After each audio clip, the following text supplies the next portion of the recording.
যে হুজুর একটু যদি দেখতে পারতাম যে সরকারের পতনটা কি হবে। অনেকে বলতো কিনা বলেন, অনেক মুরব্বী বলতো যে মরার আগে একটাই মাত্র ইচ্ছা, সেটা কি এই যে এইভাবে সে বিভিন্ন প্রশাসনকে কিনে হাত করে বেতন বাড়িয়ে একটা পরিবেশ তৈরি করছে, শুধু দেখতাম স্যার পতনটা কেমন। আমরা ওয়াজের মধ্যে ফেরাউনের কত কাহিনী শোনাই না। আমি সেই কালকে মাহফিলের মধ্যে বলতেছিলাম যে আমাদের বাংলাদেশের মানুষকে এখন আর ফেরাউনের কাহিনী শোনানোর দরকার নাই, এখন এক হাসিনার কাহিনী শোনাইলে ফেরাউনের কাহিনী শোনানো হয়ে যায়। কথা বলে ঠিক আছে, এখন আর ফেরাউনের কাহিনী শুনে আপনাদেরকে ওয়াজ করতে হবে না, নমরুদের কাহিনী শুনে ওয়াজ করতে হবে না। যদি আপনার জীবন থাকে, দেমাগ থাকে, বুদ্ধি থাকে, আপনি যদি আপনার জীবনে শিক্ষা দিতে চান, তাহলে ছাত্রলীগ, যুবলীগ, আওয়ামী লীগ আর শেখ হাসিনা থেকে আপনি শিক্ষা দিতে পারেন। আমি আমার ছাত্রলীগদেরকে বলি, তোমরা আমার ভাই, তোমরা আমার ভাই, তোমাদের কোনো দোষ নাই, তোমরা তওবা করে ফিরে আসো। আমাদের বাংলাদেশে মুসলমানদের ক্ষুধা দিল অনেক বড়। কি বলেন, বড় কিনা বলেন? অনেক বড়। তুমি যদি তোমার কাজের উপরে কি করো, প্রায়শ্চিত্ত করো, তওবা করো, তাহলে বাংলাদেশের মানুষ তোমাদেরকে বরণ করে আবার তোমাদেরকে নিয়ে চলতে রাজি আছে। কি বলেন, কথা ঠিক না বেশি? তা না করে যদি তোমরা দেশের বিরুদ্ধে ইসকনের সাথে সম্পৃক্ত হয়ে হিন্দুদেরকে আপন ভেবে যদি নতুন কোন ষড়যন্ত্রের, চক্রান্তের কি করা হয়, চর্চা করা হয়, তাহলে এই বাংলার জমিনের দামাল ছেলেরা তোমাদেরকে ছাড় দেবে না, দেবে না, দেবে না।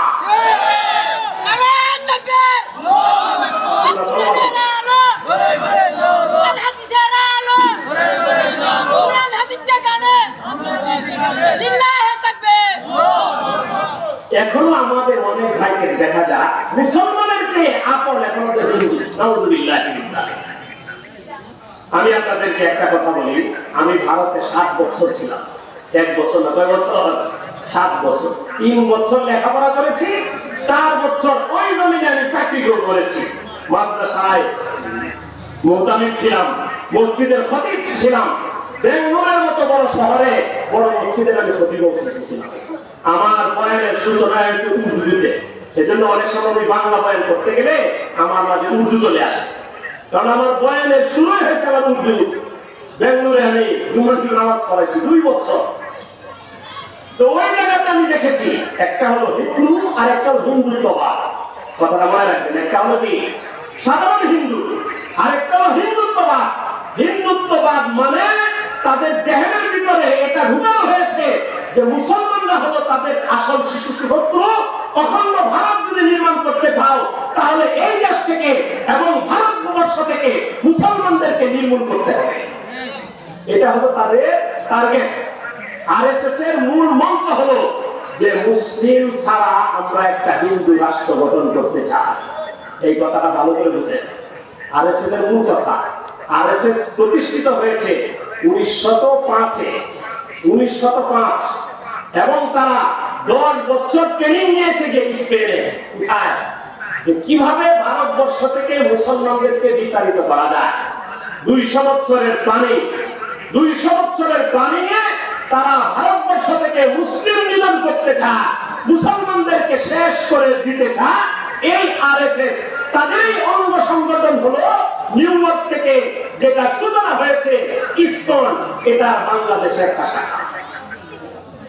আপনাদের মাথায় তো ঢুকবে না, কিন্তু বলে যায়, ভালো করে বুঝে রাখেন, ইসকন এটা আরএসএস এরই একটা অঙ্গ সংগঠন। তাদের মতবাদ হলো যে মুসলিমকে যেভাবেই হোক, যে কোনো উপায়ে হোক, তাদেরকে হত্যা করতে পারলেই তাদের বিজয়, যে কোনো উপায়। এজন্য দেখবেন অনেক পত্রিকাতে এসেছে, এমন পাড়ার হিন্দু ছেলে একজন মুসলিম নারীকে ভাগিয়ে নিয়ে চলে গেছে, কোথায় গেছে তার কোনো ঠিকানা নাই। এমনও আছে তারা ভারতে নিয়ে গণধর্ষণ করে ওই মুসলিম নারীকে হত্যা করেছে, এমনও রিপোর্ট পত্রিকাতে আছে। আমাদের ওই হুসেনপুরের শহরের পাশে 2 জন এরকম হিন্দু যুবক তারা প্ল্যান করে 2 জন নারীকে, 2 জন মেয়েকে তারা প্রেমের জালে ফাঁসিয়ে নিজে মুসলমান হয়ে তাদেরকে বিবাহ করেছে, বিবাহ করার পরে প্রকাশিত হয়েছে তারা হিন্দু। বিবাহ করার পরে প্রকাশ পাইছে যে তারা আসলে কি, তারা আসলে হিন্দু। এখন মুসলিম নারীরা চাচ্ছে যে আমরা তাদের সাথে ঘর করব না। এই নিয়ে একজন আলেম গেছিল এটাকে মীমাংসা করতে, থানা থেকে ওসি ডেকে নিয়ে তাকে ট্রেন দিচ্ছে। এটা 5 আগস্টের আগে থানায় ওসি ডেকে নিয়ে তাকে ট্রেন দিচ্ছে যে এই সমস্ত কাজে আপনারা কি করেন না, হাত দিয়েন না, এদের হাত অনেক উপরে, এদের হাত অনেক উপরে। এইভাবে আমাদের বাংলাদেশটাকে এই আওয়ামী লীগের ছত্র ছায়ায়, ছাত্রলীগের ছত্র ছায়ায় এই হিন্দুত্ববাদী আগ্রাসন জায়গায় জায়গায় পরিচালিত হয়ে আসছে। আমরা এতদিন আমরা হয়তো দেখি নাই, কিন্তু আমার নিজের চোখে দেখা এই কিশোরগঞ্জে যখন এই সাহাদী রহমতুল্লাহ আলাইহির ফাঁসির যখন দেওয়া হয় তখন বিভিন্ন আন্দোলন হচ্ছে। আমার নিজের চোখে দেখা ছাত্রলীগের পাশে কিছু হিন্দু সন্ত্রাসী এবং হিন্দুত্ববাদী ইসলামের সদস্য এই গৌরঙ্গ বাজার মোড়ে আমি দেখেছি একজন টুপিওয়ালাকে শহীদ মসজিদ থেকে পুলিশ ধরে এনেছে, আর কিছু হিন্দু যুবক পুলিশের হাত থেকে কেড়ে নিয়ে এই টুপিওয়ালা দাড়িওয়ালা লোকটাকে এইরকম ভাবে আঘাত করেছে, লাঠি মেরেছে, ঘুষি দিয়েছে, হাতে যা ছিল তা দিয়ে পুলিশের সামনে তারা আঘাত করেছে। এগুলো আমার নিজের চোখে দেখা। এই জন্য বলি যে ছাত্রলীগ তোমাদের দোষ নাই, তোমাদেরকে ব্যবহার করে এই হিন্দুত্ববাদী সংগঠন ইসলাম এই যুগে যুগে বাংলাদেশের বিভিন্ন জায়গায় তারা সন্ত্রাসী কর্মকাণ্ড চালিয়েছে। এই জন্য তোমরা তাদেরকে প্রশ্রয় দিবা না। তোমরা বুঝতেছো না? এখনো তোমরা তাদের সহযোগিতা করা এবং তাদের সাথে তাল মিলিয়ে বাংলাদেশটাকে একটা অস্থির পরিস্থিতিতে নিয়ে যাওয়া, এটা তোমরা করো না। এটা তোমাদের জন্য আগামীতে ভয়াবহ হয়ে দাঁড়াবে। কি বলেন? কথা বলেন ঠিক না? এই সুযোগ আমরা দেব না কোনো অবস্থাতে। এই জন্য আমার মুসলিম যুবকদেরকে বলি সতর্ক থাকতে হবে। তুমি হয়তো হিন্দুকে আপন ভাবতেছো, কিন্তু আল্লাহর কুরআন বলে, হে আমার যুবকেরা, মুসলিম যুবকেরা, তোমরা শুনে রাখো, মুসলমানদের ব্যাপারে সব থেকে বেশি ঘৃণা রাখে 1 নম্বরে হলো ইহুদি, আর 2 নম্বরে হলো যারা মুশরিক। যারা মুশরিক শিরক করে, 2 নম্বরে হলো তারা মুসলমানদের ব্যাপারে সব থেকে বেশি ঘৃণা রাখে। আমি হয়তো তাদেরকে আপন ভাবতেছি, কিন্তু তারা যে দেখেন আপনার ব্যাপারে, আমার ব্যাপারে কিন্তু তারা ভালো ধারণা রাখতেছে না। একসময় হিন্দুরা অনেক আপন হয়ে মুসলমানের সাথে কি করতে থাকতো, কিন্তু ওই যুগ আর নাই। তাদের ব্রেন ওয়াশ করা হয়েছে। আরএসএস 1905 থেকে তারা চলতেছে, মেহনত করতেছে। যত বিশ্বের যত হিন্দু আছে সকলকে একত্রিত করার চেষ্টা করতেছে বিশ্ব হিন্দু পরিষদ। তাদের দাওয়াতি টিম আছে, সব দেশে আছে, মুসলিম দেশগুলোতে আছে। আরব আমিরাত দেখেন ওখানে মন্দির, কি বড় মন্দির হয়ে গেছে। দুবাইয়ে বড় মন্দির হয়েছে, একটা মুসলিম দেশে বড় মন্দির এমনি হয়েছে। প্ল্যান করে ওখানে হিন্দুদেরকে একটা ভালো অবস্থানে তারা নিয়ে চলে গেছে। আমাদের অনেক বিদেশি, আমাদের অনেক ভাই আছে প্রবাসী, যে দেখবেন দুবাইয়ে বিভিন্ন রাষ্ট্রে হিন্দুদের আধিপত্য বেশি, মুসলমানদেরকে এরা লো ক্যাটাগরিতে রাখে। আর ভারতের হিন্দু, বাংলাদেশের হিন্দু, যত হিন্দু আছে তাদেরকে ভালো পজিশনে রাখার তারা কি করে, চেষ্টা করে।